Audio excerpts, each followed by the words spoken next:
Hello दोस्तों, welcome to this lecture. Last एक दो लेक्चर्स में हमने क्या पढ़ा था। हमने देखा था कि हार्मोनिक्स क्या होता है, ओवरटोन क्या होता है, फंडामेंटल फ्रीक्वेंसी क्या होता है। और in case of vibrating string में हमने देखा था कि सभी तरीके की हार्मोनिक्स वहाँ पर प्रेजेंट होती है, चाहे इवन हो या ऑड हो। उसके बाद में हमने लॉज ऑफ वाइब्रेटिंग स्ट्रिंग देखा था, जिसके अंदर laws of tension, laws of linear mass density, law of length, law of mass density and law of radius को भी स्टडी किया था। उसके रिगार्डिंग कुछ एक दो मेरे ख्याल से हमने न्यूमेरिकल्स भी देखे थे जो प्रीवियस ईयर सीईटी में पूछे गए थे। ठीक है, आज हम समझेंगे कि ये जो पाइप इंस्ट्रूमेंट है, जिसमें दो तरीके की पाइप आएंगी, ओपन एंडेड पाइप जिसमें दो पाइप के दोनों एंड ओपन होंगे, और वन एंड क्लोज्ड पाइप, इसमें एक्चुअली साउंड कैसे प्रोड्यूस होता है। और दूसरी बात आज हम पढ़ेंगे कि एक पाइप के केस में एंड करेक्शन क्या होता है। चलिए इस वीडियो की शुरुआत करते हैं। तो हम सबसे पहले समझते हैं कि एक एंड करेक्शन क्या होता है।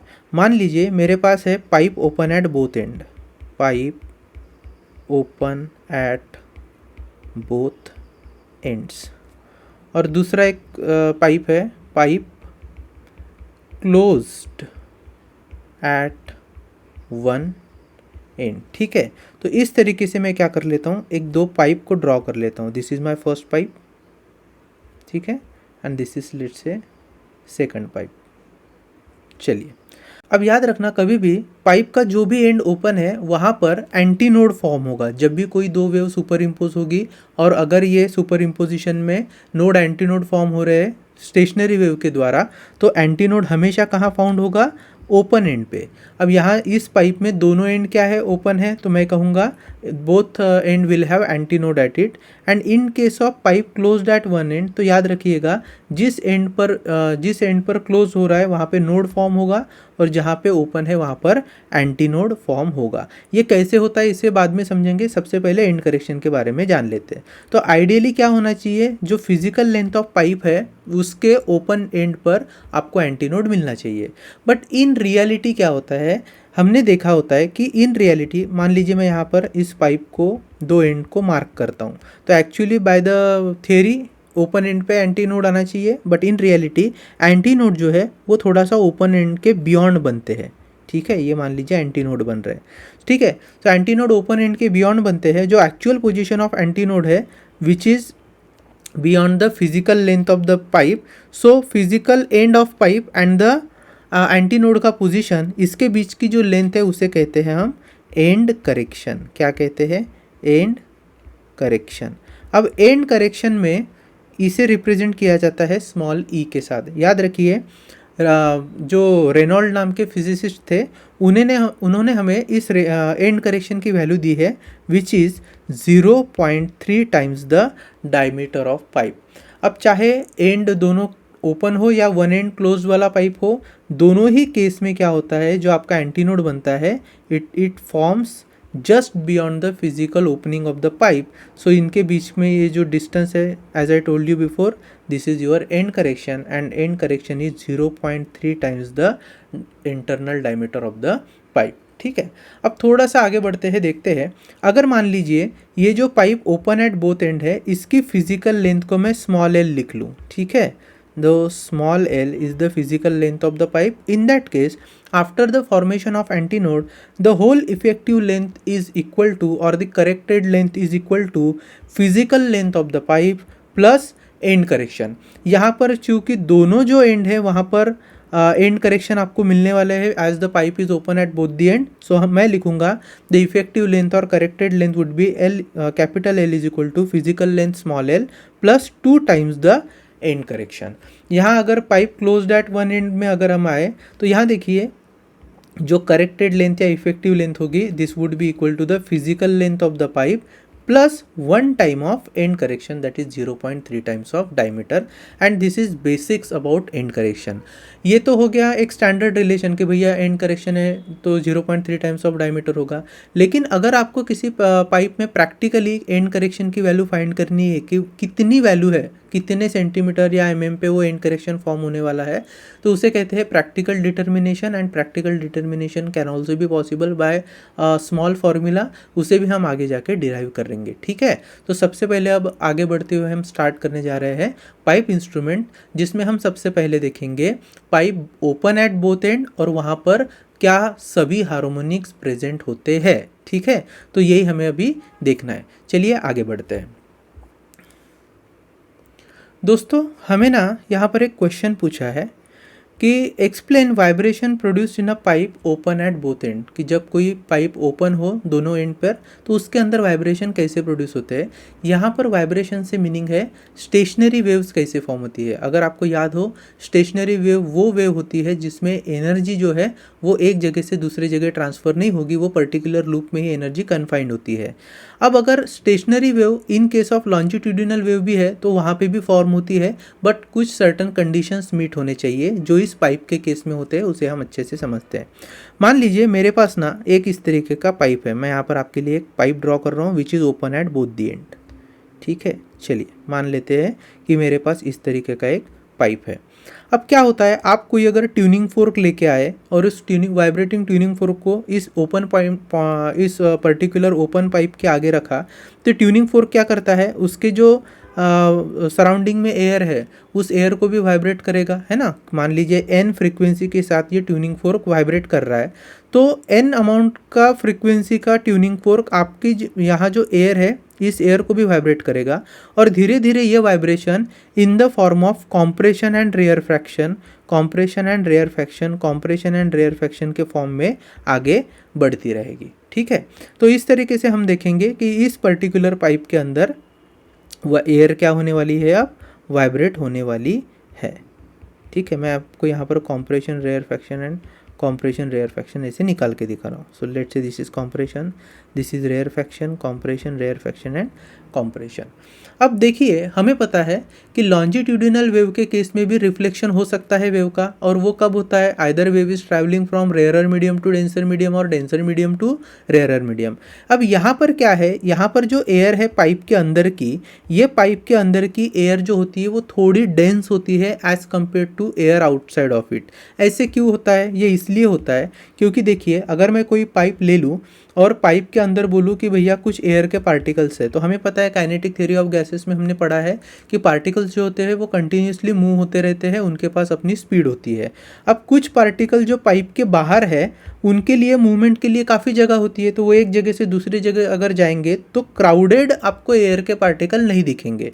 लेकिन अगर ये पाइप पर्टिकुलर डायमीटर का है और इसके अंदर के जो एयर के पार्टिकल है जो वो कंटिन्यूसली मूव करेंगे, तो जाहिर सी बात है कि उन्हें बाहर जाने के लिए तो जगह है नहीं, वो अंदर के अंदर ही कंटिन्यूसली क्या होते रहेंगे, मूव होते रहेंगे, और इस कारण जो पार्टिकल का डेंसिटी है that would be more inside the pipe compare to outside the pipe, and thus we can say air inside the pipe is denser. Okay, तो हम कहेंगे कि स्टार्टिंग में एयर कहाँ से जा रही है, अगर ट्यूनिंग फोर्क को मैंने वाइब्रेट करवा लिया है तो स्टार्टिंग में एयर जा रही है rare medium to denser medium, ठीक है। अब ये जो एयर है मान के चलिए डेंसर मीडियम के अंदर ट्रैवल कर रही है, जैसे ही एयर ट्रैवल करते करते करते करते ओपन एंड तक आएगी, तो ये हो गया ओपन एंड का interface.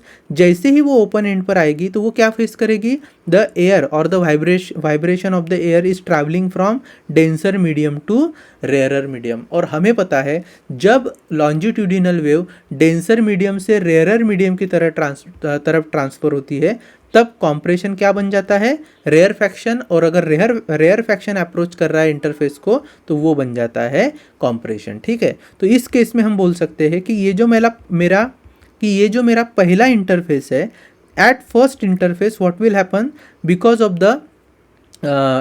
The longitudinal wave is traveling from denser medium to rarer medium, the compression will get reflected as rarefaction. Okay, फिर इसी तरीके से ये वेव जो है वो आगे बढ़ती जाएगी, compression rarefaction, compression rarefaction, और क्या होगा, फिर से वो अपने इसके जो पहला वाला मतलब जहाँ से वेव शुरू हुई थी ना उस वाले पाइप के एंड पर आएगी। अब ये भी एक इंटरफेस है, इस इंटरफेस में आप देख सकते हैं पाइप के अंदर वाली जो एयर है वो डेंसर है और पाइप के बाहर वाली जो एयर है वो रेयरर है। अब यहाँ पे क्या हो रहा है, पाइप आ रहा है डेंसर, पाइप में जो वाइब्रेशन हुआ था, जो रिफ्लेक्टेड वेव आई थी कॉम्प्रेशन रेयर फ्रैक्शन बन के, वो रिफ्लेक्टेड वेव यहाँ तक आएगी, और मान लीजिए अगर रेयर फ्रैक्शन उस एंड तक पहुँचा है, इस पर्टिकुलर इंटरफेस तक पहुंचा है, तो wave is travelling from denser to rarer again, again the rarefaction will get reflected back as compression. तो ये फिनोमिना जो है ये है डबल रिफ्लेक्शन का फिनोमिना।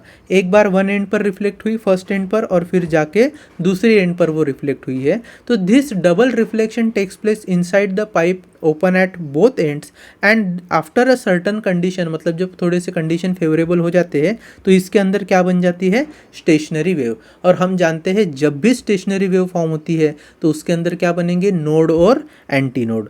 अच्छा, ये स्टेशनरी वेव क्या करती है, एयर कॉलम को वाइब्रेट करा रही है। इस पाइप के अंदर का जो ये एयर कॉलम है इसे वाइब्रेट करा रही है, तो उससे ऑब्वियसली क्या जनरेट होगा, साउंड जनरेट होगा। अब हम मान के चलते हैं कि जो लॉन्जिट्यूडिनल वेव है उसने अंदर स्टेशनरी वेव फॉर्म कर लिया है। जब स्टेशनरी वेव फॉर्म कर लेगा तो एंड पर मैं क्या मार्क कर रहा हूँ, एंटी नोड। अच्छा, एंड पर एंटी नोड होगा मतलब बीच में मिडल पार्ट में कहीं तो नोड वगैरह होना चाहिए। अब कितने नोड बनेंगे, कितने एंटी नोड बनेंगे, ये अगर हमें समझना है तो हम प्रैक्टिकल एप्लीकेशन देख लेते हैं। उस पर्टिकुलर वाइब्रेटिंग एयर कॉलम के अंदर क्या नेचुरल फ्रीक्वेंसी से वाइब्रेशन हो रहा है या फर्स्ट हार्मोनिक से हो रहा है या कोई नेक्स्ट हार्मोनिक से हो रहा है। ठीक है, तो हमें हार्मोनिक्स पता होने चाहिए, तब हम बता सकते हैं कि इस पर्टिकुलर पाइप के अंदर कितने नोड्स और कितने एंटी नोड्स है। चलिए देखते हैं, एक एक करके स्टार्ट करते हैं। सो double reflection in case of pipe open at both and को समझने के बाद अब हमारा नेक्स्ट क्वेश्चन क्या है, we have to show that all harmonics are present in the vibration of air column in pipe open at both end. अगर कोई पाइप बोथ एंड पर ओपन है तो उस केस में क्या सभी हार्मोनिक्स प्रेजेंट होते हैं, यही हमें इसमें शो करना है। ठीक है, तो स्टार्ट करेंगे हम। स्टार्ट कैसे करेंगे, हम कहेंगे consider a pipe of length, यहाँ पर मैं कैपिटल एल मार्क कर रहा हूँ, of length L is open at both ends. ठीक है, चलिए सो मैं यहाँ पर एक पाइप निकाल रहा हूँ इस तरीके से। ओके, और ये जो है ये दो एंड ऑफ द पाइप है, यहाँ पर मैं एंड भी मार्क कर रहा हूँ। So these are two ends of the pipe. फिलहाल अभी हम यहाँ पर करेक्ट एंड करेक्शन को नहीं ले रहे हैं। अगर एंड करेक्शन आएगा तो फॉर्मूले में क्या चेंज होगा वो बाद में देखेंगे, अभी बस हम कॉन्सेप्ट पर ध्यान दे रहे हैं। ठीक है, चलिए so physical length of pipe को मैंने एल मार्क कर लिया है यहाँ पर। अब सबसे पहले अगर हमें हार्मोनिक शो करना है तो शुरुआत कहाँ से होती है, फंडामेंटल फ्रीक्वेंसी के साथ शुरुआत होती है। फंडामेंटल फ्रीक्वेंसी हमारा क्या होता है, अरे फर्स्ट वाइब्रेशन होता है। तो चलो स्टार्ट करते हैं from fundamental frequency. Fundamental frequency is my first harmonics. Okay, अब fundamental frequency in case of open pipe को मैं रिप्रेजेंट करूंगा विथ नोटेशन NOP। ठीक है, नाउ हमें पता है the velocity of sound is given by v is equal to frequency into wavelength. As in this particular case हमें पता है कि जब कोई फ्रीक्वेंसी फंडामेंटल फ्रीक्वेंसी होती है इसका मतलब है it is the minimum frequency with which an object can vibrate and we are talking about the air column inside of this pipe which will get vibrate. Now if I say that my frequency is fundamental frequency, तो मैं यहाँ पर क्या लिख लेता हूँ, the velocity of sound v is equal to NOP. OP represents open pipe and NOP is for fundamental frequency of open pipe. So v is equal to NOP into lambda. ठीक है, तो NOP क्या हो जाएगा, अब मतलब fundamental frequency in open pipe क्या होगा, NOP is equal to V upon lambda. ठीक है, यहाँ तक आते हैं। फिर से हम क्या करेंगे, हमारे फिगर पर वापस आएंगे। अब हमें पता है pipe open at both and है, तो जो एंटी नोड फॉर्म होंगे वो कहाँ पर फॉर्म होंगे, ओपन एंड पर फॉर्म होंगे। अगर एंटी नोड ओपन एंड पे फॉर्म हो चुके हैं तो इसका मतलब ये हुआ कि दो ओपन एंड पर दो एंटी नोड, तो बीच में कहीं तो नोड्स होने चाहिए। अब कितने नोड्स होने चाहिए ये किस पर डिपेंड करता है, तो मेरी रिक्वायरमेंट क्या है, मुझे क्या चाहिए, फंडामेंटल फ्रीक्वेंसी। फंडामेंटल फ्रीक्वेंसी मतलब लोवेस्ट फ्रीक्वेंसी, तो लैम्बडा क्या होना चाहिए, मैक्सिमम होना चाहिए। हमने अच्छे से समझा था कहाँ पे, वाइब्रेटिंग स्ट्रिंग के केस में जहाँ हमने शो किया था कि all harmonics are present in a string which is stretched between two rigid support. अगर आपने वो वीडियो नहीं देखा है तो एक बार उसको देख लीजिए, ताकि यहाँ पर जो मैं बोल रहा हूँ कि मिनिमम फ्रीक्वेंसी के लिए मैक्सिमम लैम्बडा, वो चीज़ आपको अच्छे से क्लियर हो जाएगी। तो फिलहाल मैं मान के चल रहा हूँ फंडामेंटल फ्रीक्वेंसी है तो मिनिमम फ्रीक्वेंसी होगी, और मिनिमम फ्रीक्वेंसी होगी तो लैम्बडा मुझे मैक्सिमम चाहिए। And believe me, in this particular case where in antinode has found at two open end of the pipe, the maximum wavelength is possible if and only if there is one node at the center। तो अगर मैं node centre में draw कर रहा हूँ तो इस तरीके से पर्टिकुलर केस में किस तरीके से बनेगी मेरी वेव, तो कुछ शायद इस तरीके से बने। ठीक है, यही बेस्ट केस पॉसिबल है। ठीक है, यहाँ पर हाफ लूप देखिए, ये पहला हाफ लूप है, ये दूसरा हाफ लूप है, तो एक लूप इसके अंदर बना है। इसका मतलब है कि अगर मुझे पूरी की पूरी वेवलेंथ चेक करनी होती तो मुझे इस तरीके से लूप कंप्लीट करने होते, और अगर लूप कंप्लीट कर लेता, ये पर देखिए मैं करके दिखा रहा हूँ, अगर मैं इस तरीके से लूप कंप्लीट कर लूँ तो मेरी जो लेंथ है वो इक्वल टू हो जाएगी लैम्बडा। ठीक है, लेकिन फिलहाल जो पाइप की लेंथ है वो क्या बता रही है, इस पाइप की लेंथ जो है वो lambda by 4 plus lambda by 4 बता रही है। तो हम ये कह सकते हैं, so this is lambda by 4 and this is also lambda by 4, तो length of the pipe would be equal to lambda by 2, that is lambda is 2 times of L. ठीक है, तो इसे हम अपने फॉर्मूले में रख लेंगे, क्या है, द ओपन एंड पाइप का fundamental frequency would be equal to, that is NOP is equal to V upon lambda, that is 2 times of L, and this is the expression for fundamental frequency. So this is my expression for fundamental frequency, and we know that fundamental frequency is our first harmonics. So this is my first harmonic. Okay, so हमने show कर लिया है कि भैया पहला harmonic तो present है। अब दूसरे हार्मोनिक की तरफ बढ़ते हैं। देखिए, अब मैं डायग्राम निकाल रहा हूँ सेकंड हार्मोनिक्स की। चलो देखो, अगर मान लीजिए मेरे पास एक पाइप है फिर से which is open at both and, ठीक है, and physical length of pipe is let's से L, so L is the physical length of the pipe. मैं यहाँ पर आपको फिर से एक बार एंड मार्क करके दिखा रहा हूँ, both ends are open. Okay, चलो अब क्या होगा, हमें पता है ओपन एंड पे तो एंटी नोड बनते हैं, तो यहाँ पर मैंने एंटी नोड लिख लिए। अब हमें नोड्स देखने होंगे, अगर इनके बीच में मैं एक नोड रखता हूँ तो यह फंडामेंटल फ्रीक्वेंसी वाली केस हो जाएंगी, और वहाँ पे मुझे मैक्सिमम लैम्बडा मिलता था। अब इस केस में जो फ्रीक्वेंसी होगी, मान लीजिए V इज इक्वल टू होता है N लैम्बडा, और चूंकि ये सेकंड हार्मोनिक्स है तो मैं इसको N2 लिख रहा हूँ। सो N2 का फॉर्मूला होगा V अपॉन लैम्बडा, लेकिन इस बार जो लैम्बडा है वो फंडामेंटल फ्रीक्वेंसी के केस में जो लैम्बडा था उससे क्या होगा, थोड़ा कम होगा, क्योंकि यहाँ पर फ्रीक्वेंसी बढ़ेगी, है ना। Second harmonics is the second integral multiple of fundamental frequency, तो N2 जो होगा वो 2 टाइम्स ऑफ NOP होगा। अगर ये N2 बढ़ा है तो लैम्बडा हमेशा क्या होगा, फिर छोटा हुआ होगा। तो लैम्बडा अगर छोटा होगा तो इसके लिए बेस्ट पॉसिबल सिचुएशन यहाँ पर होती है, दो एंटी नोड के बीच में हम क्या कर लेंगे, यहाँ पर 2 नोड रख लेंगे। ठीक है, अब देखिए, अगर इस डायग्राम को आपको बनाना है तो ये डायग्राम कुछ इस तरीके से बनेगी, 2 एंड पर एंटी नोड, बीच में node, and then again this is antinode. अगर मैं आपसे पूछूं इस पर्टिकुलर केस ऑफ वाइब्रेशन में लैम्बडा कितना है, तो देखिए पहला जो पार्ट है, this is my first part, इसमें लैम्बडा कितना है, this is lambda by 4, then this is 1 complete loop that is lambda by 2, and this is again 1/4 of loop is lambda by 4। So lambda by 4 अगर add होंगे तो वो होगा lambda 2 and lambda by 2 and lambda by 2 plus lambda by 2 would be lambda. यहाँ पर देखिए वैसे भी अगर देखें तो 2 लूप कंप्लीट हो ही रहे, दिस हाफ लूप, ये एक लूप कंप्लीट हो गया and another is this middle loop, तो 2 लूप का मिलकर एक लैम्बडा तो बनता ही है।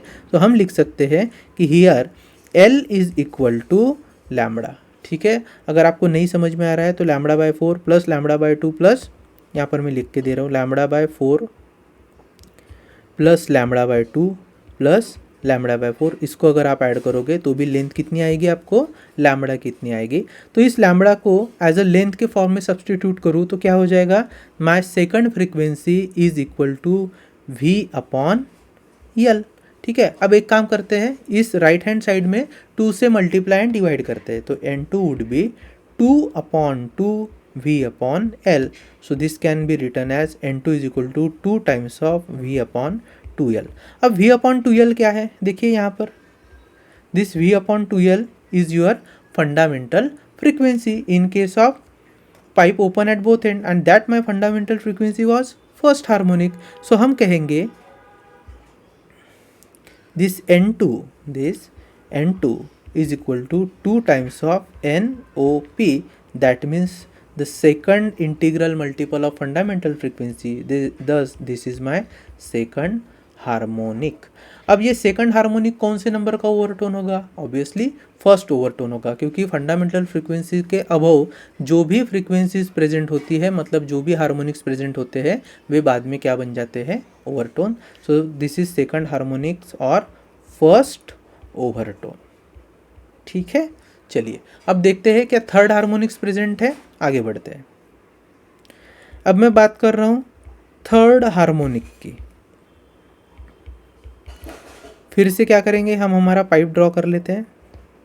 This is my pipe, let's say length of pipe is L, okay, and these are 2 open ends, ये हो गए 2 ओपन एंड। अब हम क्या कहेंगे, मुझे पता है कि यहाँ जो ओपन एंड है वहाँ पर हमेशा एंटी नोड ही बनेगा, ठीक है, और बीच में नोड आएंगे।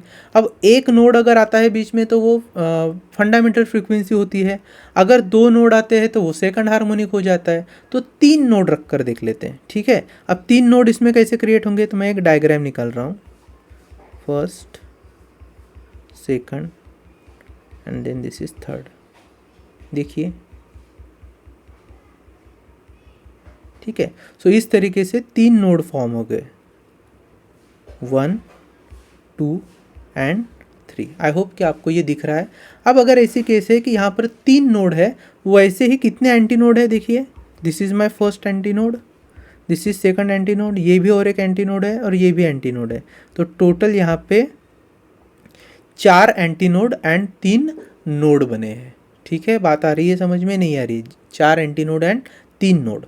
वैसे ही देखिए, जब सेकंड हार्मोनिक्स की हम बात कर रहे थे तो यहाँ पर क्या हुआ था, कितने एंटी नोड बने थे, 3 एंटी नोड बने थे। This is first, second, third, and node कितने बने थे, 2 बने थे। फंडामेंटल फ्रीक्वेंसी के केस में क्या हुआ था, 2 एंटी नोड और 1 नोड, मतलब जो भी आपका हार्मोनिक्स रहेगा, जितने नंबर ऑफ एंटी नोड हो गए उससे एक कम ही क्या रहेगा, नोड रहेगा। ठीक है, इसको जब हम कंपैरिजन का टेबल करेंगे ना बिटवीन स्ट्रिंग एंड 2 पाइप्स, वहाँ पर ये सब चीज़ें अच्छे से कवर हो जाएगी। ठीक है, फिलहाल आगे बढ़ते हैं। तो हमने कहा कि मैं अपना थर्ड हार्मोनिक्स देख रहा हूँ। अब थर्ड हार्मोनिक्स में मैंने डायग्राम भी बना ली है।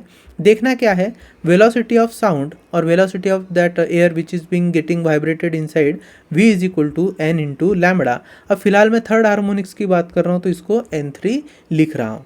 अगर मैं इसको n3 लिख रहा हूँ तो मुझे पता है n3 would be equal to v upon lambda. चलिए डायग्राम पर वापस आते हैं। यहाँ पर अगर देखें तो ये जो L है, this which is the physical length of pipe, this is equal to lambda, मतलब लैम्बडा के टर्म्स में वो कितना होगा, तो पहले केस में है lambda by 4, then complete lambda मुझे मिल रहा है ना, 2 loop, and again lambda by 4। तो ये क्या हो जाएगा, देखिए, this is lambda by 4, then this is complete lambda, and then this is again lambda by 4। So lambda by 4 is lambda by 2। So ultimately L would be equal to lambda plus lambda by 2, that is 3 lambda by 2। So L की value मिल गई 3 lambda by 2।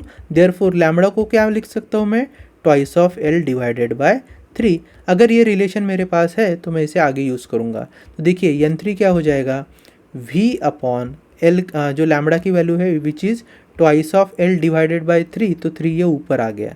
तो क्या बचता है मेरे पास, 3 times of V upon twice L, और ये V अपॉन ट्वाइस L क्या होता है, this is my fundamental frequency in case of open pipe. तो हम देख पा रहे हैं कि जो थर्ड फ्रीक्वेंसी निकल कर आई, ठीक है, third frequency which is quite higher than the fundamental frequency, this is 3 times the fundamental frequency, and thus this would be called as my third harmonic. And third harmonic कितना overtone होगा open case के pipe में, it is second overtone. This is my second overtone. ठीक है, तो हमें पता चल गया कि थर्ड हार्मोनिक्स भी प्रेजेंट है। अब बस हम फोर्थ कैलकुलेट करेंगे और उसके बाद में यहाँ पे आंसर खत्म हो जाएगा। सो हम फोर्थ हार्मोनिक्स को अगर देखना चाहे, फोर्थ हार्मोनिक्स, तो देखिए फोर्थ हार्मोनिक्स के लिए फिर से हम क्या करेंगे, अपना एक पाइप लेंगे जो which is open at both and है। अब इस पाइप की जो फिजिकल लेंथ है उसको मैं एल मार्क कर रहा हूँ और इसके जो दोनों एंड ओपन है उसे एक डैश लाइन से बता रहा हूँ। ठीक है, चलो अब पता है हमें कि जब भी एंड ओपन होगा तो यहाँ तो एंटी नोड बनने ही वाले हैं। ओके, बीच में क्या बनेंगे, नोड्स। अब देखो थोड़ा सा ना यहाँ पर देखते हैं। देखिए फंडामेंटल जब फ्रीक्वेंसी की बात चल रही थी, आपने अगर नोटिस किया हो, फंडामेंटल फ्रीक्वेंसी की बात चल रही थी तो यहाँ पर दो हाफ लूप मिलकर एक कंप्लीट लूप बना रहे थे, मतलब फंडामेंटल फ्रीक्वेंसी में एक लूप बन गया। अगर आप सेकंड हार्मोनिक में देखो तो मिडल लूप कंप्लीट है लेकिन फिर ये दो हाफ मिलकर एक और लूप बन जाता है, तो इस तरीके से यहाँ पर दो लूप मिले। थर्ड हार्मोनिक्स में देखिए दो लूप इनसाइड है, हाफ हाफ बाहर है, मतलब तीन लूप यहाँ पर मिले।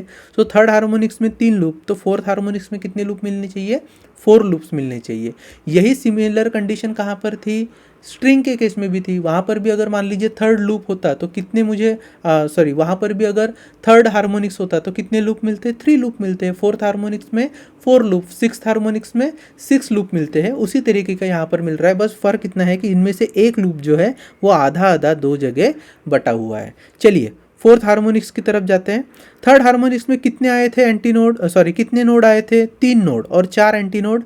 तो यहाँ पर फोर्थ हार्मोनिक्स में 4 नोड रहेंगे, तो यहाँ पर कितने नोड होने चाहिए, 4 नोड होने चाहिए और फिर 5 एंटी नोड रहेंगे। तो अगर इस सिचुएशन को मैं विजुअलाइज करूँ तो क्या बन जाएगा, this is my first, second, third and this is fourth loop. तो यहाँ पर देखिए मैं डायग्राम बना रहा हूँ।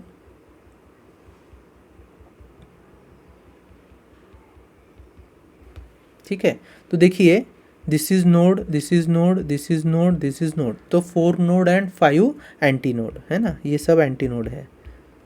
सो 1 2 3 4 5, yes 5 anti node and 4 node मिल रहे हैं। अब मुझे लेंथ को इन टर्म्स ऑफ लैम्बडा लिखना है। देखिए यहाँ पर क्या है, lambda plus lambda by 2 that is 3 lambda by 2 plus दोनों जगह पर क्या है, lambda by 4 and lambda by 4। Lambda by 4 lambda by 4 add करें तो कितना मिल जाएगा, लैम्बडा बाय 2। तो हम कह सकते हैं 3 lambda by 2 plus lambda by 2, this would be the value of L. अच्छा ये कितना आ जाएगा, 4 लैम्बडा बाय 2 है ना, 4 लैम्बडा बाय 2 मतलब ट्वाइस ऑफ लैम्बडा। सो हम लिखेंगे 2 times of lambda is equal to L. Yes, lambda is equal to L by 2।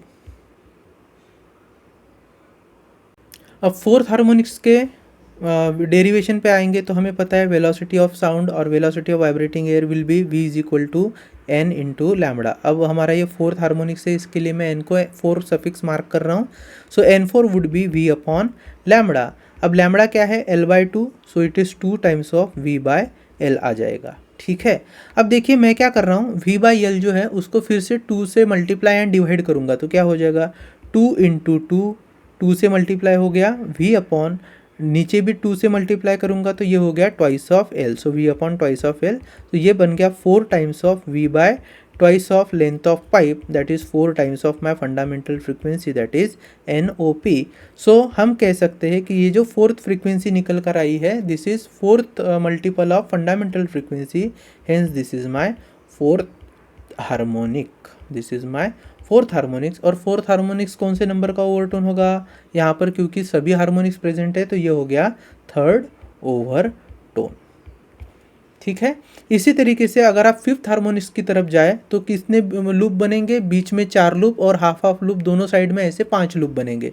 Seventh harmonics में जाएंगे तो बीच में 6 लूप रहेंगे और हाफ हाफ लूप दोनों जगह, तो इस तरीके से 7 लूप रहेंगे। तो ये भी बात हमें बताती है कि कौन सा हार्मोनिक्स चल रहा है तो हमें कितने लूप अंदर दिखाने हैं।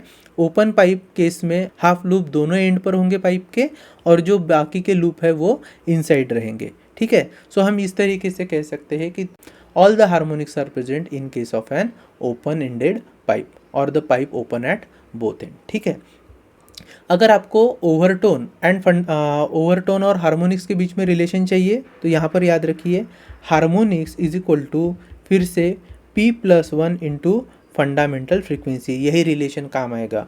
P क्या दर्शाता है? Number of overtone, number of overtone.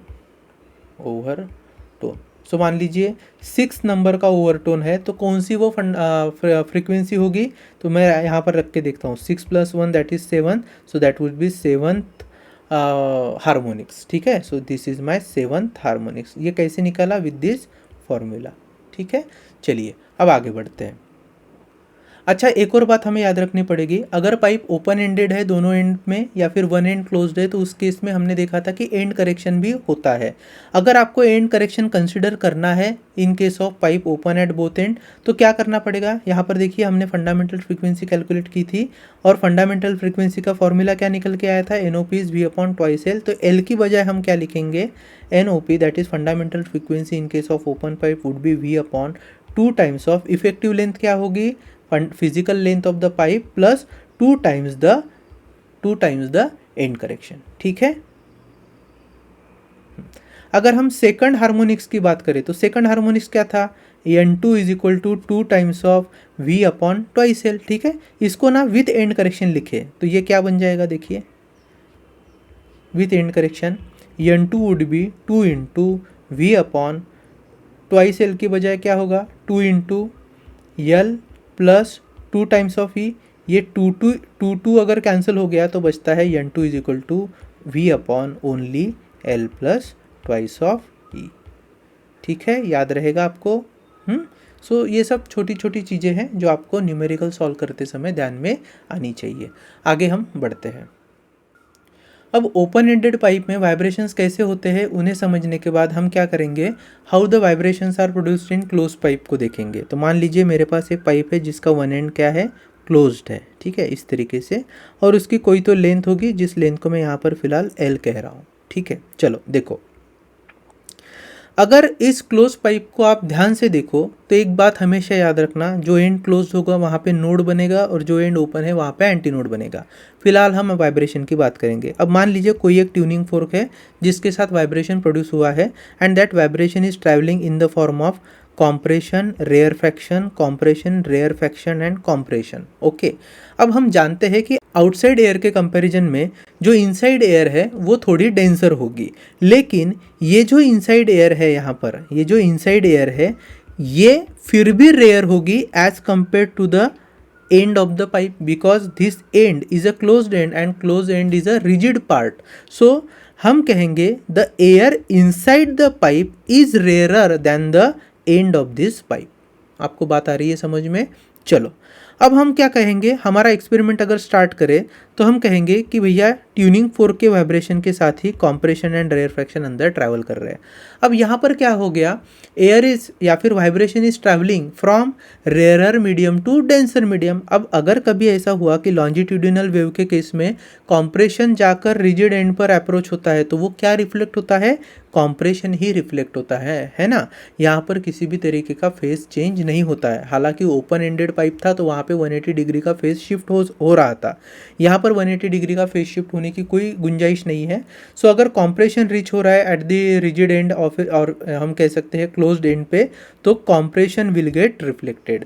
Now इस तरीके से अगर मान लीजिए ये जो ओपन एंड है वहाँ तक रिफ्लेक्टेड वेव आ गई और यहाँ पर अगर कॉम्प्रेशन आता है तो कॉम्प्रेशन फिर यहाँ पर क्या रिफ्लेक्ट होगा? देखिए, अगर इस ओपन एंड की बात करें तो now for this open and air inside the pipe is denser as compared to air outside the pipe. It means that reflected wave is traveling from denser medium to rarer medium, and the wave is traveling from denser to rarer. We know what will happen. The compression will get reflected as rarefaction, or rarefaction will get reflected as compression. So here there will be 180 degree का phase shift, that is pi radian का phase shift, और जहाँ पर close and था वहाँ पे 0 degree या 0 radian का फेस शिफ्ट था। ठीक है, तो इसमें भी क्या हो रहा है? 2 बार रिफ्लेक्शन देखने को मिल रहा है। एक बार कहाँ से? क्लोज्ड एंड से, और एक बार कहाँ से? ओपन एंड से, because at both the ends there is a change in the density of the medium. So here we can say in case of pipe closed at one end also, there are double reflection that took place, and in case of pipe open at both end there was also 2 times the reflections takes place. Okay, अब यहाँ पर बस इतना याद रखिए कि under some favourable conditions, ठीक है, या फिर हम बोल देंगे कि सुटेबल कंडीशन, तो अंडर द सुटेबल कंडीशन फिर यहाँ पर भी क्या हो जाता है, सुपरपोजिशन हो जाता है between incident wave and reflected wave, and because of that stationary waves are formed. Once and when stationary waves are formed, you will be knowing that antinode will be formed at the open end and node will be formed at the closed end. ठीक है, चलिए आगे हम question में समझने वाले हैं कि किस तरीके से अगर कोई pipe closed at one and है तो वहाँ पर सिर्फ ऑड हार्मोनिक्स ही प्रेजेंट रहेंगे. कौन से हार्मोनिक्स? Odd harmonics. ठीक है, यहाँ पर सभी हार्मोनिक्स प्रेजेंट नहीं होते हैं. चलो देखते हैं कैसे होगा ये. सो हमारा नेक्स्ट क्वेश्चन क्या है? Show that only odd harmonics are present in air column vibrating in the pipe closed at one end. तो फिर से मैं यहाँ पर क्या कर लेता हूँ, लिख लेता हूँ, consider a pipe closed at one and has length यल. ठीक है, यहाँ पर मैं एक पाइप निकाल रहा हूँ, देखिए, and this has got length L. ठीक है, अब हमें पता होना चाहिए कि हमेशा क्लोज्ड एंड पाइप में जो एंड क्लोज्ड है वहाँ पे तो नोड होगा और यहाँ पर क्या होगा, ओपन एंड पर एंटी नोड होगा. चलिए सबसे पहले हम देखेंगे कि क्या फंडामेंटल फ्रीक्वेंसी का रिलेशन आता है. Fundamental frequency in case of pipe closed at one and, इसे मैं रिप्रेजेंट करूँगा एन सी पी से. ठीक है, एन सी पी क्या बताती है? Frequency for close pipe, and N C P is definitely showing here fundamental frequency of close pipe. Fundamental frequency मतलब ही होता है फर्स्ट हार्मोनिक्स. चलो स्टार्ट करते हैं. So we know v is equal to n lambda and n would be n C p here. ठीक है, so n C P that is fundamental frequency in case of close pipe would be velocity of that sound और velocity of the air divided by lambda. अब देखिए इस particular case में जहाँ पर एक एंड क्लोज होने वाला है, यहाँ पर फ्रीक्वेंसी को मिनिमम रखना है, फंडामेंटल फ्रीक्वेंसी है इसलिए, तो लैम्बडा को मैक्सिमम रखना पड़ेगा. और मैक्सिमम लैम्बडा बनने की सबसे बेस्ट कंडीशन क्या होगी? अगर मैं एंटी नोड फॉर्म कर लूँ ओपन एंड पे और नोड फॉर्म कर लूँ क्लोज्ड एंड पे, तो ये देखिए इस केस में लैम्बडा सबसे बड़ा होगा फॉर दिस पर्टिकुलर कंडीशन और for this air column which is vibrating inside the pipe which is closed at one and. देखिए इस पूरे लेंथ में लैम्बडा कितना मिल रहा है मुझे? इस पूरे लेंथ में लैम्बडा कितना मिल रहा है? Lambda by 4. कितना मिल रहा है? Lambda by 4. मतलब पूरा लैम्बडा कितना बड़ा होगा, है कि नहीं? So maximum lambda is possible if one antinode and one nodes are present in the pipe closed at one end. ठीक है, सो इस हिसाब से I will be writing L is equal to lambda by 4, therefore lambda is equal to 4 times of L. तो क्या कर लेते हैं हम, इसे इस इक्वेशन में पुट कर लेंगे. N C P that is fundamental frequency in close pipe would be V upon 4 times of L, and this is my first harmonic. ठीक है, this is my first harmonic which is present in the close pipe. चलिए अब देखते हैं कि next कौन सी frequency या next कौन सा हार्मोनिक्स इसमें प्रेजेंट होगा. तो यहाँ पर मैं सेकंड लिख रहा हूँ, नेक्स्ट हार्मोनिक. अब वो सेकंड होगा या थर्ड होगा इसे देखना है. सो फिलहाल मैं यहाँ पर लिख रहा हूँ नेक्स्ट हार्मोनिक. नेक्स्ट हार्मोनिक क्या होगा? तो हमारे पास फिर से क्या है, वो पर्टिकुलर पाइप की डायग्राम है. एंड पर तो नोड होगा और जो ओपन एंड है वहाँ पर एंटी नोड होगा. देखिए सबसे बेस्ट कंडीशन क्या थी? अगर फंडामेंटल फ्रीक्वेंसी देखा जाए तो लैम्बडा सबसे बड़ा होना चाहिए, और जो नेक्स्ट हार्मोनिक्स होगा अब उसमें फ्रीक्वेंसी थोड़ी बढ़ेगी तो लैम्बडा थोड़ा छोटा होगा. तो एक तो नोड बन चुका है, दूसरा एंटी नोड ऑलरेडी मेरे पास प्रेजेंट है यहाँ पर ओपन एंड में. तो बीच में मैं क्या कर लेता हूँ, और एक नोड ड्रॉ कर लेता हूँ. ठीक है, मान लीजिए मैंने यहाँ पर एक नोड ड्रॉ कर लिया. तो बेस्ट पॉसिबल कंडीशन देखिए क्या बन रही है, this anti node, then again one loop and this is a node. So इस तरीके से ना एक कंडीशन फॉर्म हो गई जिसमें मुझे वन लूप मिल रहा है, one loop and again half loop मिल रहा है. यहाँ पर कितने number of node anti node है? So I can see two number of anti node and two number of node, so equal number of node anti node है। देखिए fundamental frequency भी जब हमने कैलकुलेट की थी, one anti node one node, तो here you get equal number of node and anti node. चलिए आगे बात करते हैं। अब जो पाइप का लेंथ था वो कितना था बेटा, वो एल लेंथ था। सो एल लेंथ में कितना लैम्बडा अकोमोडेट हो रहा है, so this is my lambda by 2 and this is your lambda by 4, है कि नहीं। सो मैं कह सकता हूँ that L is equal to lambda by 4 plus lambda by 2। तो ये कितना आ जाएगा, lambda by 4 plus lambda by 2, 3/4 lambda, that is 3/4 lambda. So L is equal to 3/4 lambda, then lambda is equal to 4l upon 3। Lambda और length में ये relation रहेगा, ठीक है। चलिए नेक्स्ट हार्मोनिक्स की हम तरफ बढ़ रहे हैं। So I will be writing v is equal to n lambda. अब ये जो n है ये कौन सी तरीके की फ्रीक्वेंसी है, कौन सा हार्मोनिक्स है, इसको बाद में देखेंगे। So n is equal to v upon lambda. रखिए लैम्बडा की वैल्यू क्या है हमारे पास, 4l/3। So n is equal to v upon 4l upon 3, जो 3 है वो ऊपर आ जाएगा न्यूमरेटर में, तो क्या बन गया 3 times of v upon 4l, and we know that 3 times of v upon 4l is fundamental frequency for close pipe. यहाँ पर देखिए हमने कैलकुलेट किया है v अपॉन 4l, है ना, which was my first harmonic. तो हम लिख सकते हैं कि this particular frequency that n is my third harmonics. तो मैं इसको सेकंड ना लिखते हुए डायरेक्टली 3 भी लिख सकता हूँ।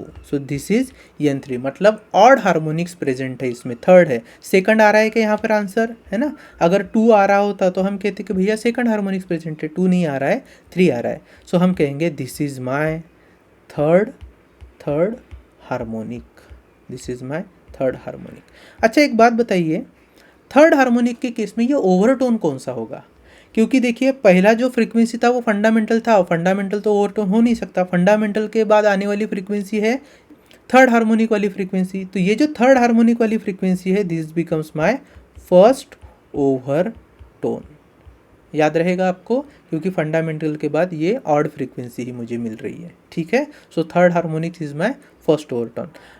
अब ये जो नेक्स्ट हार्मोनिक्स है इसको मैं लिख सकता हूँ थर्ड हार्मोनिक्स। तो क्या मिला मुझे, थर्ड हार्मोनिक्स मिला।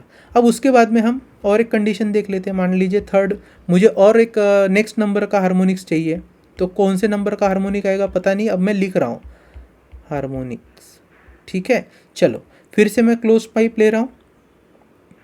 क्लोज पाइप का एक एंड है, यहाँ तो नोड बनेगा ही, ओपन एंड पर एंटी नोड बनेगा। अब देखिए जब हम फंडामेंटल फ्रीक्वेंसी को कैलकुलेट कर रहे थे यहाँ पर, तो फंडामेंटल फ्रीक्वेंसी में हाफ लूप बना था, मतलब फर्स्ट फ्रीक्वेंसी हाफ लूप, उसके बाद की जो नेक्स्ट फ्रीक्वेंसी थी उसमें कितने लूप बने हैं, 1.5 लूप बने हैं, 1.5 लूप। वो कौन से नंबर का हार्मोनिक्स है, थर्ड। तो थर्ड हार्मोनिक्स, थर्ड का हाफ होता है 1.5, तो 1.5 लूप बने। फर्स्ट हार्मोनिक, फर्स्ट का हाफ होता है 1/2, तो 1/2 लूप बना। अब मैं कहूँगा मुझे मान लीजिए फिफ्थ हार्मोनिक्स या फोर्थ हार्मोनिक्स कुछ भी मिलेगा तो उसके हाफ ही लूप यहाँ पर बनेंगे, ठीक है। फिलहाल हम एक एक करके देख लेते हैं। तो ये हो गया एंटी नोड और यहाँ पे है नोड। अब पहले केस में मैंने क्या किया था, एक नोड लिया था, तो यहाँ पर मैं 2 नोड ऐसे लिख रहा हूँ, these are the let's say 2 nodes. चलो देखते हैं कंडीशन क्या बनेगी। सो this is my anti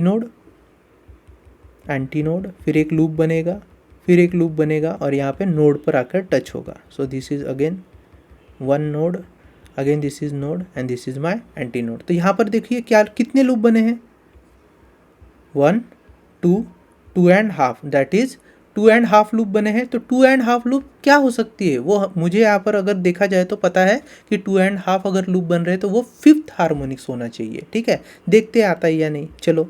so next harmonics हम कैलकुलेट कर रहे हैं।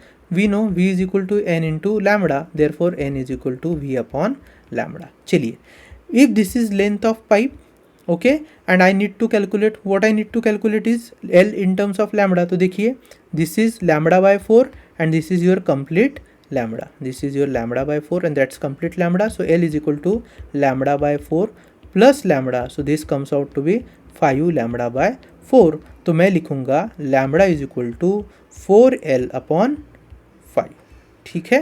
अब देखिए 4L/5 को हम इस फॉर्मूले में रखेंगे तो n वुड बी V/4L, और नीचे 5 है तो वो जाके ऊपर न्यूमरेटर में शिफ्ट हो जाएगा, so this become 5 times of V/4L, so n is equal to 5 times of fundamental frequency for close pipe और the pipe closed at one end. तो हम ये कहेंगे कि दिस इज फिफ्थ हार्मोनिक्स, तो n को मैं लिख रहा हूँ 5, सफिक्स दे रहा हूँ 5 दे रहा हूँ, सो 4 एब्सेंट है, डायरेक्ट 5 प्रेजेंट है, so I will be writing fifth harmonics. Next harmonics मुझे क्या क्या मिल रही है, फिफ्थ हार्मोनिक्स मिल रही है, this is my fifth harmonic. अगर आपको पूछे कि फिफ्थ हार्मोनिक कौन सा ओवरटोन है, तो देखिए फंडामेंटल के बाद थर्ड हार्मोनिक्स था तो वो मेरा फर्स्ट ओवरटोन बन गया, और थर्ड के बाद फिफ्थ आ रहा है, so this would be my second overtone. ठीक है, फिफ्थ के बाद आप सेवन्थ हार्मोनिक्स भी चेक कर सकते हैं, नाइन्थ हार्मोनिक्स भी चेक कर सकते हैं, बस नोड को ऐड करते जाइए इन द डायग्राम। यहाँ पे जैसे जैसे आप नोड ऐड करोगे आपको आंसर मिलेगा।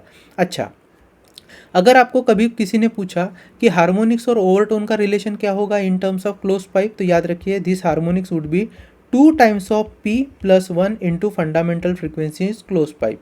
P क्या होगा, पीथ नंबर का ओवरटोन होगा, ओवरटोन। ठीक है, पीथ ओवरटोन के लिए हम हार्मोनिक्स चेक कर रहे हैं। मान लीजिए मेरे पास है फोर्थ ओवरटोन, कितना ओवरटोन है, fourth overtone, so let's say P is equal to 4, तब क्या होगा, 4 into 2 is 8, 8+1 into fundamental frequency, that is 9 times of fundamental frequency. It means this was your ninth harmonics, this is your ninth harmonics। ठीक है, so close pipe के case में harmonics और overtone का अगर आपको रिलेशन चाहिए तो this relation is very very useful. ठीक है, देखो और एक बात समझो, अगर फंडामेंटल फ्रीक्वेंसी या फिर आप कोई भी हार्मोनिक्स कैलकुलेट कर रहे हैं और आपको एंड करेक्शन कंसिडर करना है, एंड करेक्शन कंसिडर करने के लिए ये फॉर्मूला क्या बन जाएगा, देखिए for and correction fundamental frequency in close pipe would B V/4 into L+E। Effective length या फिर आप करेक्टेड लेंथ क्या लिख सकते हैं, L+E, E is 0.3 times the diameter of the pipe. ठीक है, आप यहीं पे नहीं हर जगह उस वैल्यू को आप लिख सकते हैं। ठीक है, सो ये था दोस्तों हमारा क्लोज पाइप। इसके बाद हम पढ़ रहे हैं practical determination of end correction in case of open and close pipe. बिल्कुल छोटे छोटे दो डेरिवेशन है, बोर्ड में ये पूछे जाते हैं, लास्ट ईयर भी इनको पूछा गया था। ठीक है, बहुत छोटा सा टॉपिक है, इन अ नटशेल हम देख लेते हैं। तो यहाँ हम सबसे पहले क्या करेंगे, दो पाइप कंसिडर कर लेते हैं which are open at both the ends. तो this is let's say first pipe. ठीक है, इस पाइप की जो फिजिकल लेंथ है उसे मैं L1 लिख रहा हूँ, और ये लिख रहा हूँ एक सेकंड पाइप। ठीक है, इसकी जो फिजिकल लेंथ है उसको L2 लिख रहा हूँ, और मान लेता हूँ दोनों पाइप की जो डायमीटर है वो सेम रहने वाले हैं। अब हमें पता है कि पाइप जो है वो ओपन है दोनों एंड पे, और यहाँ पर क्या होगा, एंड करेक्शन दोनों एंड पर प्रेजेंट रहेगा। ठीक है, तो यहाँ थोड़ा सा मैं एंड करेक्शन के लिए यहाँ पर ऐसे मार्किंग करके दे रहा हूँ। चलो, अब ये जो पहला एंड है इसका एंड करेक्शन E, और सेकंड एंड है उसका भी end correction E। So effective length और corrected length in case of pipe open at both end for the first pipe would be L1 that is equal to small L1 plus E। ठीक है, और दूसरे pipe के लिए भी क्या होगा, यहाँ पर भी एंड करेक्शन है। ठीक है, तो यहाँ पर भी दो बार एंड करेक्शन आएगा, सो effective length L2 would be physical length L2 plus 2 times of E। तो यहाँ पर भी मुझे 2 टाइम्स ऑफ E लिखना है क्योंकि दो बार एंड करेक्शन हुआ है। ठीक है, पहले केस और दूसरे केस में भी चलेगा। अब हम क्या करेंगे, हमें पता होता है अगर मैं किसी पाइप में एयर को फंडामेंटल फ्रीक्वेंसी के साथ वाइब्रेट करा पा रहा हूँ तो उस केस में जो लैम्बडा होगा या फिर जो पर्टिकुलर वेवलेंथ होगी वाइब्रेशन में एयर कॉलम की, this would be equal to 2 times of L। ठीक है, सो अगर मैं कहूँ lambda in case of first pipe it is given by λ1, so then that length would be 2 times of L1, and similarly in case of second pipe that λ2 would be equal to 2 times of L2। ठीक है, अब हम क्या करेंगे, अगर मैं आपको बोलूँ कि v is the velocity of sound that is being traveled through that particular pipe, v is equal to n into lambda. पहले पाइप के लिए लिखूंगा मैं v is equal to n1 into λ1, और दूसरे पाइप को लिखूंगा v is equal to n2 into λ2। ठीक है, देखिए दोनों केस में पाइप के अंदर की जो एयर है जो कंप्रेशन रेयरफैक्शन करके वाइब्रेट होने वाली है उसकी स्पीड सेम ही रहेगी, लेकिन क्योंकि दोनों पाइप की लेंथ अलग है तो लेंथ पर तो क्या डिपेंडेंट होता है, फंडामेंटल फ्रीक्वेंसी डिपेंड होता है। तो पर्टिकुलरली फंडामेंटल फ्रीक्वेंसी के साथ साथ उसके अंदर जो वाइब्रेशन के कारण स्टेशनरी वेव प्रोड्यूस होगी उसका लैम्बडा मतलब वेवलेंथ भी अलग होगी. So even though the velocity is same in both the cases but the formula that is n1 lambda 1 and n2 lambda 2 इनकी वैल्यू अलग अलग होने वाली है. अब चूंकि दोनों में क्या है वेलोसिटी सेम है तो हम यहाँ पर आगे लिख सकते हैं. देखिए velocity of sound or velocity of that vibrating air in case of first pipe.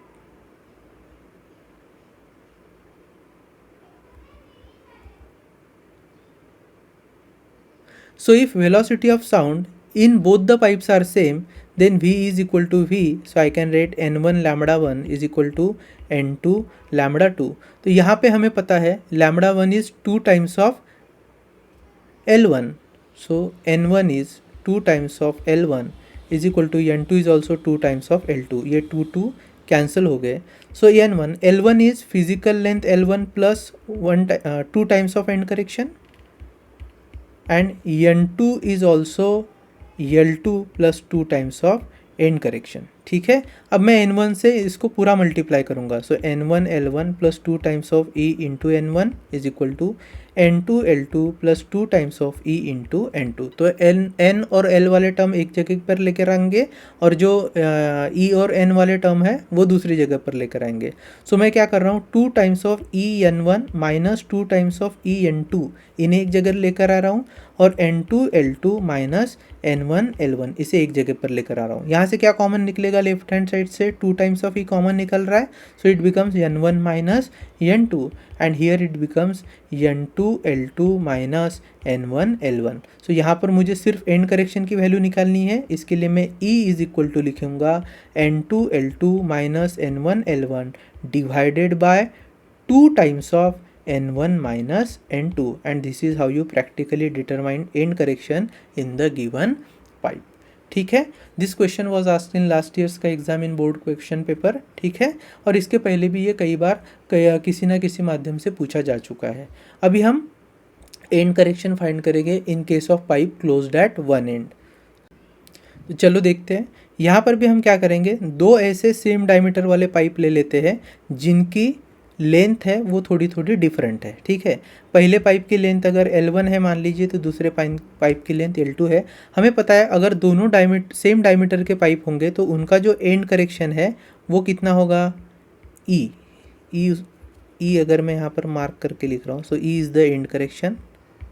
ठीक है, अब इफेक्टिव लेंथ इन पाइप 1 और corrected length in pipe 1 that is L1 would be physical length plus 1 time of end correction. Here the corrected length in pipe 2 would be L2 is equal to physical length L2 plus E. ठीक है, अब यहाँ पर क्या है, अगर मैं wavelength की बात करूँ, क्योंकि फंडामेंटल फ्रीक्वेंसी के लिए जब एयर वाइब्रेट होगी तो उस केस में जो वेवलेंथ होती है it is 4 times of length of the pipe. So here lambda would be 4 times of L1 and here lambda would be 4 times of L2. सो इसको मैं लैम्बडा 1 और लैम्बडा 2 ऐसे नोटेशंस दे रहा हूँ. चलो देखते हैं क्या होगा. As we know v is the speed of sound, so v is equal to n lambda.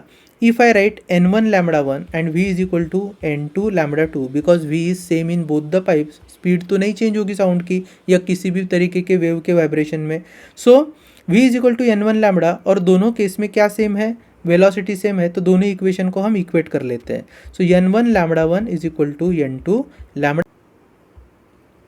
फिर लैम्बडा 1 क्या है, 4 times of L1 is equal to n2 into 4 times of L2. यहाँ पर 4 कैंसिल हो गए.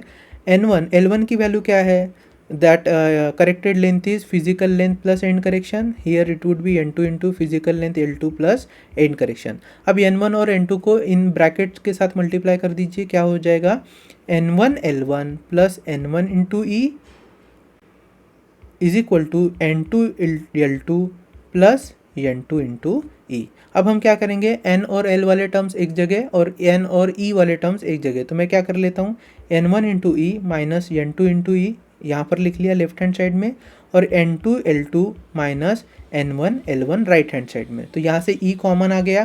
सो n1 माइनस n2 और यहाँ से क्या कॉमन आ रहा है, कुछ भी कॉमन नहीं आ रहा है, तो ये हो गया n2 L2 minus n1 L1. ठीक है, अब देखिए क्या करेंगे, हमें E की वैल्यू निकालनी है. तो E हो जाएगा N2 L2 minus N1 L1 divided by N1 minus N2, N1 minus N2, and this is your expression for end correction in case of pipe closed at one end.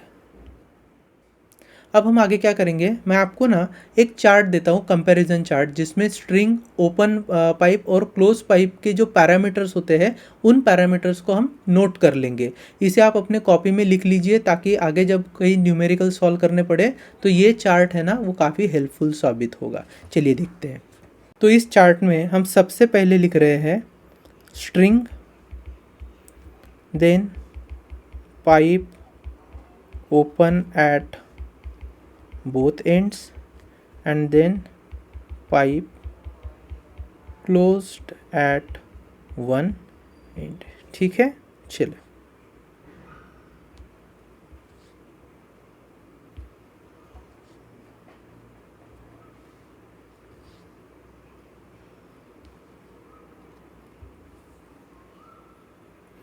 तो parameters हम यहाँ पर लिख लेते हैं. First parameter is fundamental frequency. Fundamental frequency,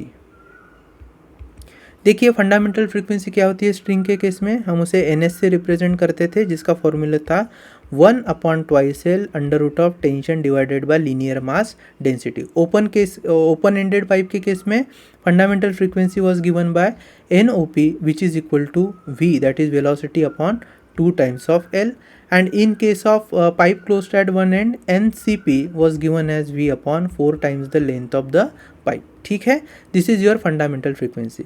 अगर मैं आपको पूछूँ हार्मोनिक्स, ठीक है, सो हार्मोनिक्स की अगर हम बात करें, हार्मोनिक्स, तो हम कहेंगे स्ट्रिंग के केस में ऑल जो हार्मोनिक्स थे वो प्रेजेंट थे. All harmonics are present. Pipe open at both end, वहाँ पर भी all harmonics were present. All harmonics are present. ठीक है, लेकिन क्लोज पाइप में क्या हुआ था, only odd harmonics were present. So only odd harmonics are present. अगर ईच हार्मोनिक्स के लिए हम बात करें नंबर ऑफ लूप्स की, नंबर ऑफ लूप्स, तो देखो स्ट्रिंग के केस में जो नंबर ऑफ हार्मोनिक्स होगा उतने ही उसमें क्या थे, नंबर ऑफ लूप्स. तो हम ये कहेंगे one loop for each harmonic, one loop for each harmonic. Pipe open at both end, वहाँ पर भी क्या हुआ था, जितने हार्मोनिक्स है उतने ही लूप बन रहे थे. So one loop for each harmonic. ठीक है, और यहाँ कर क्या है, यहाँ पर अगर हम देखें so half loop for each harmonic, half loop for each harmonic. ठीक है, इसको भी हम क्लोज कर लेते हैं. अब इसके बाद बारी आती है number of nodes and anti nodes की. Nodes and anti nodes. देखिए स्ट्रिंग के केस में कौन ज़्यादा था, नोड्स ज़्यादा थे. तो हम लिखेंगे अगर anti node A number of anti node present है, यहाँ पर मैं लिख रहा हूँ, अगर एंटी नोड ए है सो नोड कितने रहेंगे, total number of anti node plus 1. ठीक है, पाइप ओपन एट बोथ के एंड के केस में क्या हुआ था, अगर एंटी नोड ए है, ठीक है, सो नोड कितने रहेंगे, node is equal to A-1. यहाँ पे एंटी नोड ज़्यादा बनते हैं, नोड कम बनते हैं. ठीक है, और in case of pipe closed at one end, यहाँ पर क्या हुआ था, number of node is equal to number of anti node. यहाँ पर जितने नोड रहेंगे उतने ही एंटी नोड रहेंगे. ठीक है, अगर आपको पीथ ओवरटोन की फ्रीक्वेंसी पता करनी है, पीथ ओवरटोन फ्रीक्वेंसी मतलब पर्टिकुलर ओवरटोन के लिए वो कौन सा हार्मोनिक्स होगा, ये अगर पता करना है तो क्या करना पड़ेगा, रिलेशन क्या है, H would be equal to P+1 into fundamental frequency of the string. इसमें भी सेम फॉर्मूला, उस जो भी हार्मोनिक्स आपको पता करना है that would be equal to P+1 into fundamental frequency. P क्या है, दोनों ही केस में पी है ओवरटोन, आपका जो भी ओवरटोन होगा वो ओवरटोन का नंबर। एंड देन यहाँ पर आप देखिए pipe closed at one end में, यहाँ पर क्या होगा, नंबर ऑफ हार्मोनिक्स आपको पता करना है, तो 2p + 1 into fundamental frequency for close pipe. ठीक है, तो ये जो टेबल है ये आप अच्छे से याद रखिए। कभी आपको अगर पूछा जाए एंड करेक्शन के बारे में, तो एंड करेक्शन ठीक है, तो यहाँ पे अप्लीकेबल नहीं है स्ट्रिंग में। यहाँ पर क्या होगा, length would be equal to physical length plus 2 times of end correction, और यहाँ पर होगा इफेक्टिव लेंथ या फिर corrected length is equal to physical length plus only 1 time of end correction. ठीक है, तो ये जो टेबल है आप इसका स्क्रीनशॉट लेकर रख लीजिए, या फिर आप इसको आप अपने कॉपी में फिजिकली नोट कर लीजिए। ठीक है, सो आज के लेक्चर में हमने समझा कि अगर पाइप ओपन एंडेड है तो वहाँ पे सभी हार्मोनिक्स प्रेजेंट होंगे, अगर वही पाइप वन एंड क्लोज करके है तो उसमें सिर्फ ऑड हार्मोनिक्स प्रेजेंट होंगे। इसके साथ साथ हमने समझा कि एंड करेक्शन क्या होता है, और एंड करेक्शन प्रैक्टिकली अगर निकालना है तो उसे कैसे निकाला जाता है। ठीक है, बाद में हमने एक कंपैरिजन चार्ट से भी समझ लिया है कि स्ट्रिंग ओपन पाइप और क्लोज पाइप के केसेस में कैसे कौन से पैरामीटर वेरी करते हैं। ठीक है, सो आई होप आपको ये वीडियो अच्छा लगा हो। मिलते हैं नेक्स्ट वीडियो में।